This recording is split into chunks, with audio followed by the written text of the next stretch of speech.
Hello guys, आप सभी का स्वागत है हमारे YouTube channel tech by Parth में। मैं हूं आपका भाई राजदीप एंड हमारे यूट्यूब चैनल में हम tech related, PC building related या फिर लैपटॉप के रिलेटेड कंटेंट्स यहाँ पे लाते रहते हैं। अगर आपको भी इन पीसी बिल्डिंग, लैपटॉप या फिर टेक रिलेटेड कंटेंट्स में इंटरेस्ट है तो हमारे चैनल को ज़रूर से ज़रूर सब्सक्राइब कीजिए और साथ ही साथ वो बेल आइकन भी दबा दीजिए ताकि हम पहले जब भी नया वीडियो डालें तो आपके पास ज़रूर से उसका नोटिफिकेशन चला जाए।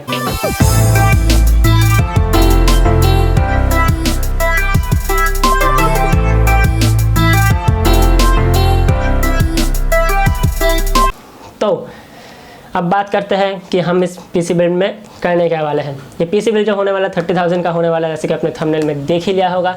एक 30,000 का बीस्ट गेमिंग पीसी बिल्ड होने वाला है। ये सब गेमिंग पीसी बिल्ड नहीं होने वाला, ये प्रोडक्टिविटी पीसी भी होने वाला है।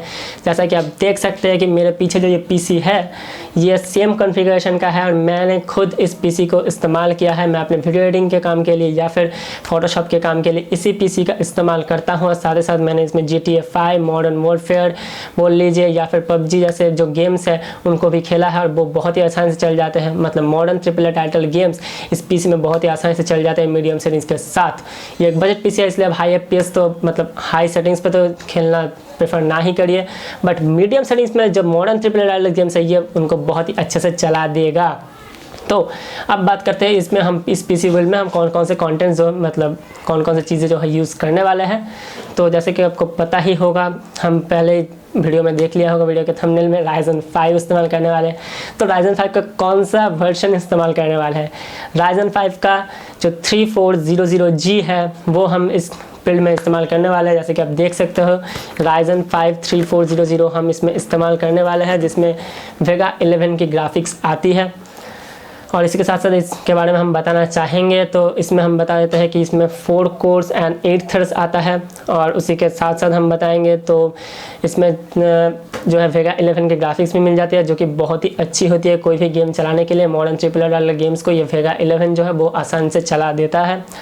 और साथ ही साथ हम बोलना चाहेंगे इसमें जो इसका जो क्लॉक स्पीड है वो 3.7 गीगाहर्ट्ज़ है normal clock speed and 4.2 gigahertz है, जो मतलब ओवरक्लॉक करने के बाद 4.2 गीगाहर्ट्ज़ तक ये दे सकता है आपको परफॉर्मेंस। तो अब बात करते हैं इसकी प्राइसिंग के बारे में। इसकी प्राइसिंग जो अभी ऑनलाइन मार्केट में चल रही है, इस लॉकडाउन में थोड़ी सी बढ़ी हुई है प्राइसिंग, तभी भी इसका जो प्राइसिंग है वो 13,000 से 14,000 तक आपको इसको मिल जाएगा ऑनलाइन मार्केट में। और इसी के साथ साथ अब हम बढ़ते हैं जो सेकंड कंपोनेंट है हमारे पीसी के लिए उसकी तरफ। जो सेकंड कंपोनेंट है हमारे पीसी के लिए वो है हमारा मदरबोर्ड। और मदरबोर्ड में हम यूज़ करने वाले हैं गीगाबाइट के B450D3SN। और ये जो मदरबोर्ड है वो बहुत ही अच्छा मदरबोर्ड है गेमिंग के लिए। इसमें आपको 4 DDR4 स्लॉट्स मिल जाता है, जिसमें आप 64 GB तक रैम्स लगा सकते हो। आपको इसमें PCIe 3 जो एक्सपेक्स है, जो 16x स्लॉट है वो भी मिल जाता है। ग्राफिक्स कार्ड के लिए अगर आपको कभी अपग्रेड करना होगा पीसी में, इसमें आपको बहुत सारे USB 3.1 के स्लॉट्स मिल जाते हैं। साथ ही साथ इसमें 8GB का भी सपोर्ट है, जो कि मतलब 8GB फ्यूजन का भी सपोर्ट है इसमें। और इसमें गेमिंग बूस्ट का भी सपोर्ट आपको मिल जाता है। तो इसके साथ तो इनसे आप समझ ही सकते हो कि ये जो मदरबोर्ड है ये गेमिंग के लिए बहुत ही अच्छा मदरबोर्ड है। ये प्रोडक्टिविटी के काम के लिए भी बहुत ही अच्छा मदरबोर्ड है। तो आप इस मदरबोर्ड को ज़रूर से प्रेफर कर सकते हो। और ये एक B सीरीज़ का मदरबोर्ड है, जैसा कि आप देख सकते हो। ये जो मदरबोर्ड है ये प्रोसेसर को ओवरक्लॉक करा सकती है, जो कि A सीरीज़ के जो सस्ते मदरबोर्ड आते हैं वो नहीं करा सकती, वो CPUs को ओवरक्लॉक नहीं कर सकती। पर ये B सीरीज़ के मदरबोर्ड ओवरक्लॉक को सपोर्ट करते हैं। तो अब आगे बात करते हैं कि ये जो गीगाबाइट का जो मदरबोर्ड है वो 3600 मेगाहर्ट्ज़ तक आपके रैम्स को ओवरक्लॉक करने के काबिल है। तो आप सोच सकते हो ओवरक्लॉकिंग करने के बाद तो आप हाई सेटिंग्स में भी कुछ गेम्स शायद से खेल पाओ।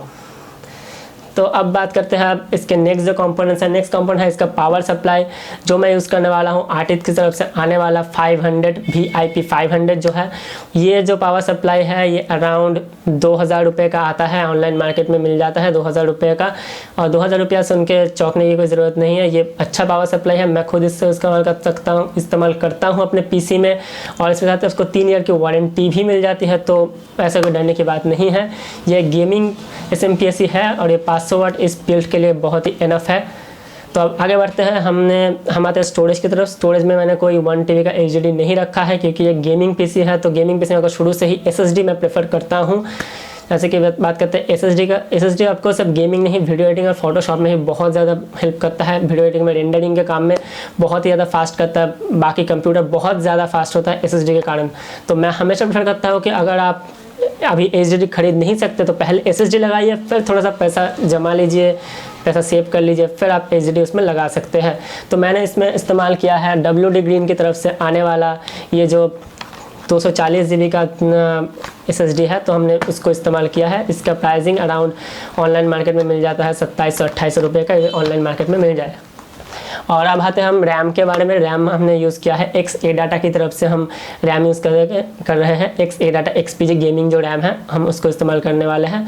वो 3000 मेगाहर्ट्ज़ में चलता है और बहुत ही अच्छा बैठता है हमारे AMD Ryzen के जो प्रोसेसर है उसके साथ।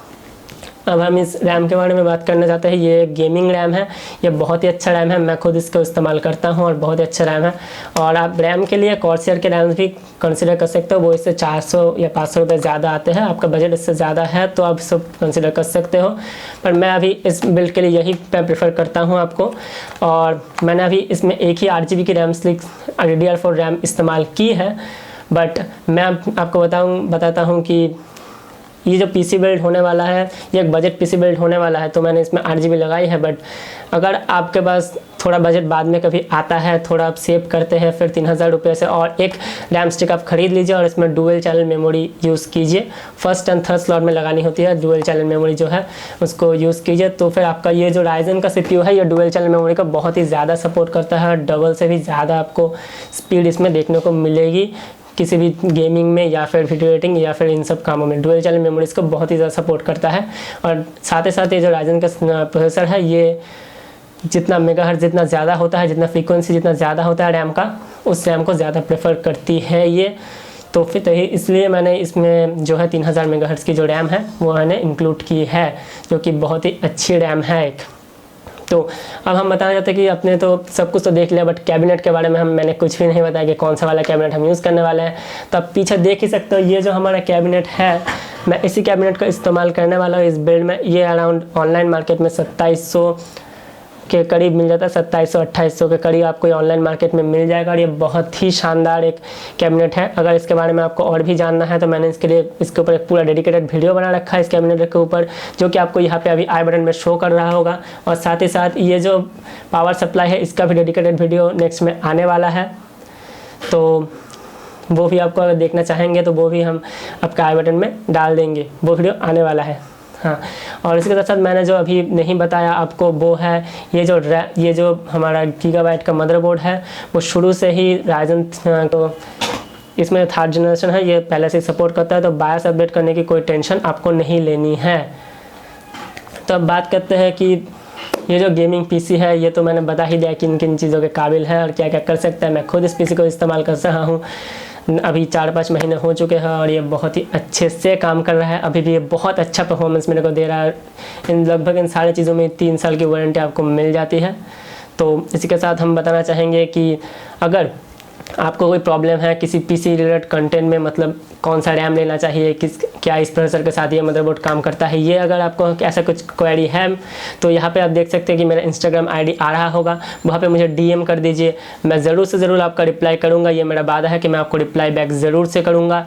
और मैं आप ये भी बताना चाहता हूँ, अगर आप में से किसी को भी अपना खुद का पर्सनल पीसी बिल्ड करना है और आपको किसी से सजेशन चाहिए कि आपके पर्सनल यूज़र्स के लिए आपका जो वीडियो है, मतलब जो आपके पर्सनल यूज़ के लिए जो पीसी है वो कैसा होना चाहिए, आप शायद से वीडियो एडिटिंग नहीं करना चाहते या फिर आप शायद से गेमिंग नहीं करना चाहते, सिर्फ वीडियो एडिटिंग करना चाहते हैं, या फिर सिर्फ एफिशिएंसी वाले काम करना चाहते हैं, प्रोडक्टिविटी वाले काम करना चाहते हैं, या फिर सिर्फ गेमिंग करना चाहते हैं और ऐसा ही किसी पीसी चाहते हैं, या फिर किसी और काम के लिए पीसी चाहते हैं आपके पर्सनल यूज़ के लिए, तो फिर मुझे डीएम कर सकते हैं। आपका बजट कितना है वो बता के और आप किस काम के लिए पीसी को इस्तेमाल करना चाहते हैं वो बता के, तो मैं आपको ज़रूर से ज़रूर रिप्लाई बैक करूँगा और आपको मैं बता दूँगा पूरा बिल्ड आपको क्या करना चाहिए। शायद से मैं आपका जो रिक्वायरमेंट है उसके ऊपर एक वीडियो भी बना दूँ डेडिकेटेड, तो मुझे इंस्टाग्राम पे इस आईडी में डीएम करना मत भूलिएगा। अगर आपको कोई भी प्रॉब्लम है, कोई भी दिक्कत है या फिर किसी भी प्रॉब्लम है आपको इस पीसी बिल्ड को लेके, या फिर तो गाइस आपको भी ऐसे पीसी बिल्डिंग कंटेंट या फिर पीसी रिलेटेड कंटेंट्स और चाहिए तो हमारे इस चैनल को ज़रूर से ज़रूर सब्सक्राइब करना मत भूलना।